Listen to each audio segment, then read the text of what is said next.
चक्रधारी मधुसूदन शांति दूत वासुदेव श्री कृष्ण पधार रहे हैं।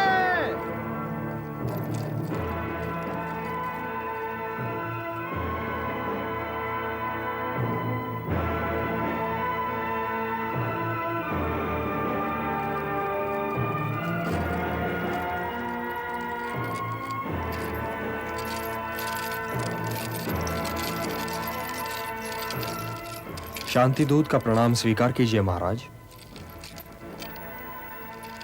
हे वासुदेव, स्थान ग्रहण करके मेरी राज्यसभा का मान बढ़ाइए। स्थान ग्रहण कीजिए वासुदेव।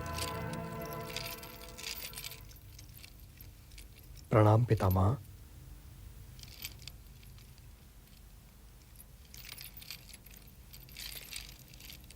विराजिए, विराजिए तातश्री।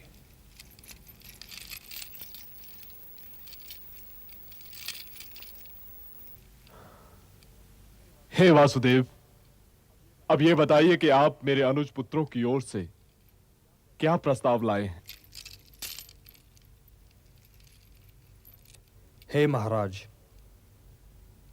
गंगापुत्र भीष्म को प्रणाम करने के उपरांत मैं ये निवेदन करना चाहता हूं कि मैं किसी की ओर से कोई प्रस्ताव लेकर नहीं आया हूं। मैं तो स्वयं अपनी ओर से आया हूं और अपना ही प्रस्ताव लाया हूं, परंतु यह विश्वास अवश्य दिलाता हूं कि जो कुछ मैं स्वीकार कर लूंगा उसे स्वीकार करने में पांडव संकोच नहीं करेंगे। हे महाराज, आप तो स्वयं ज्ञानी हैं और जानते हैं कि शांति कोई प्रस्ताव नहीं जिस पर वाद विवाद चले। शांति एक आवश्यकता है। युद्ध में पराजय तो एक ही की होती है, किंतु दोनों ही ओर से लड़ने वाले योद्धा वीरगति को प्राप्त होते हैं। इस राजसभा में गंगापुत्र भीष्म जैसे ज्ञानी और महात्मा उपस्थित हैं। कृप और द्रोण जैसे आचार्य विराजमान हैं। योद्धाओं की जो भीड़ इस राजसभा में है वो आज कदाचित संसार की किसी और राजसभा में नहीं है, और इसीलिए इस राजसभा का दायित्व भी सबसे अधिक है। यदि युद्ध हुआ तो महात्माओं और योद्धाओं का यह जमघट निस्संदेह ही बिखर जाएगा महाराज, निस्संदेह ही बिखर जाएगा। हे महाराज, यदि ऐसा हुआ तो इतिहास उन सारे आंसुओं का उत्तरदायी आपको ठहराएगा जो इस महायुद्ध के उपरांत बहाए जाएंगे। हे नरेश, आप भरत के वंशज हैं। आपके पास धर्म की धरोहर है, मर्यादाओं का निक्षेप है, इतिहास की थाती है। आप न्यासधारी हैं, और आप जैसे न्यासधारी के होते न्यास का अपभंग नहीं होना चाहिए महाराज, न्यास का अपभंग नहीं होना चाहिए। और इसीलिए हे धर्म ध्वज रक्षक, मैं जो कहने जा रहा हूं उसे ध्यान से सुनिए। शांति कभी असंभव नहीं हो सकती, और इसीलिए कुरुवंश को शांति के मार्ग पर ले चलिए महाराज, शांति के मार्ग पर ले चलिए, कि इसी में भरतवंश, भारतवर्ष और सारे संसार की भलाई है। इतिहास गंधार नरेश शकुनी से यह नहीं पूछेगा कि इन्होंने द्यूत क्रीड़ा में कपट क्यों किया था, क्योंकि वो कपट आपकी सभा में हुआ था महाराज। इतिहास युवराज दुर्योधन से भी यह नहीं पूछेगा कि इन्होंने भरत कुल वधु को भरी सभा में क्यों घसीट बुलवाया। इतिहास ये भी आप ही से पूछेगा महाराज, क्योंकि दुर्योधन आपके युवराज हैं। इतिहास दुशासन से भी यह नहीं पूछेगा कि इन्होंने दुर्योधन के कहने पर भरत कुल वधु द्रौपदी का वस्त्र हरण करने की असभ्यता क्यों दिखाई। इतिहास इसके लिए भी आप ही को दोषी, आप ही को उत्तरदायी ठहराएगा महाराज, आप ही को उत्तरदायी ठहराएगा। इसलिए यह जान लीजिए कि शांति का कोई विकल्प नहीं है। युद्ध तो कदाचित कोई नहीं चाहता केशव। यदि कोई युद्ध नहीं चाहता पितामह, तो फिर यह कदाचित क्यों? कदाचित, यह तो आप भी जानते हैं पितामह, और मैं भी, कि युद्ध चाहने वाले इधर भी हैं और उधर भी। इसलिए आज कदाचित जैसे शब्दों को इस राज्यसभा से निकाल दीजिए पितामह। क्योंकि कदाचित जैसे शब्दों की छाया में शांति की बात नहीं हो सकती।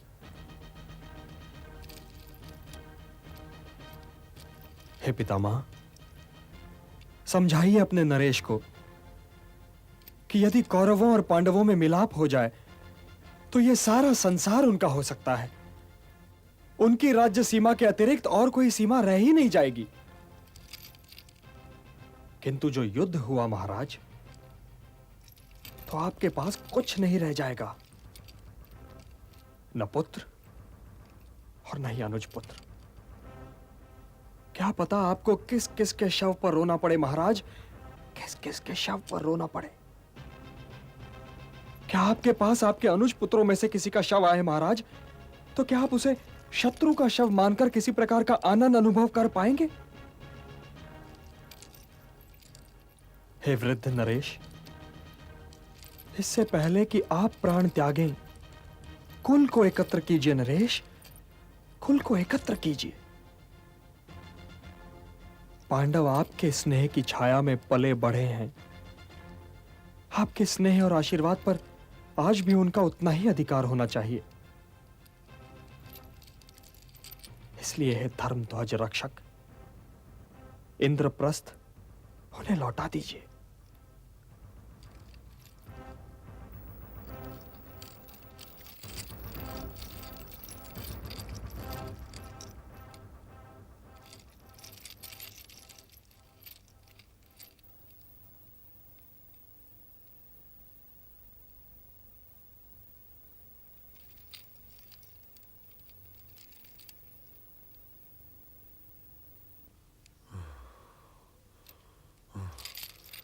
वासुदेव, मुझे यह शांति प्रस्ताव स्वीकार नहीं है।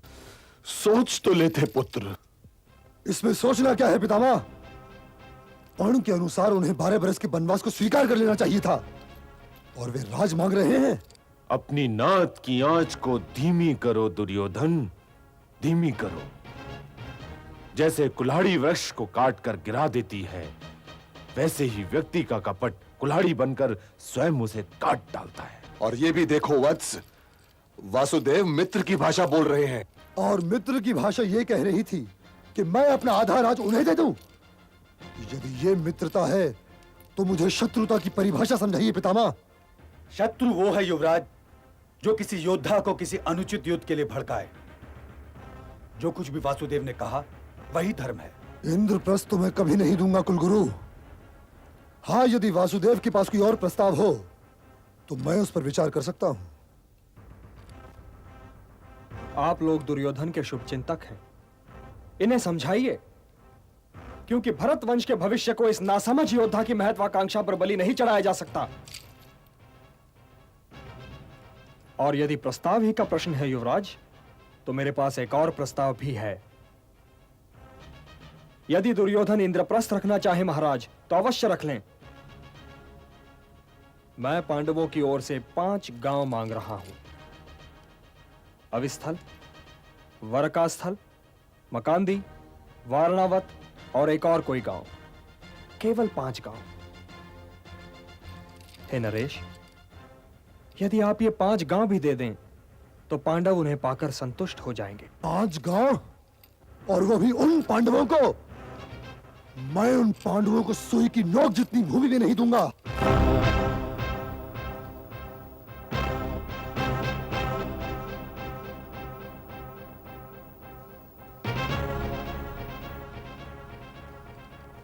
हे दुर्योधन, अपनी माता श्री शिव भक्तिनी गांधारी को अपने शव पर विलाप करने के लिए क्यों आमंत्रित कर रहे हो? वासुदेव, यदि तुम दूत न रहे होते तो तुम्हारी ये कहने पर दुर्योधन। इन्हें बोलने दीजिए पितामह, बोलने दीजिए। यदि मैं दूत न होता तो क्या कर लेते युवराज? यूं मेरी माता श्री की बात करने पर मैं तुम्हारी जीभ खींच लेता, और तुम्हें बंदी बनाकर कारागृह में डाल देता। राजदूत को बंदी बनाओगे युवराज? उस अतिथि को बंदी बनाओगे जिसके स्वागत के लिए कुरुश्रेष्ठ गंगापुत्र भीष्म और आचार्य श्रेष्ठ द्रोण और कृप गए थे? हे अहंकारी दुर्योधन, यदि हमें बंदी बना सकते हो तो अवश्य प्रयत्न करके देख लो।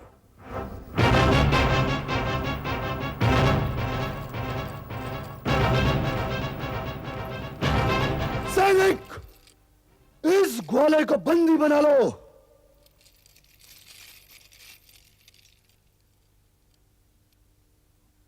अरे मूर्ख, क्या कर रहा है?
विश्व रूप दिखला रहे विश्वंभर भगवान,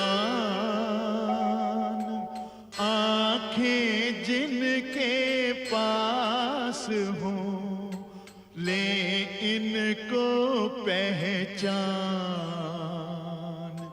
ले इनको पहचान।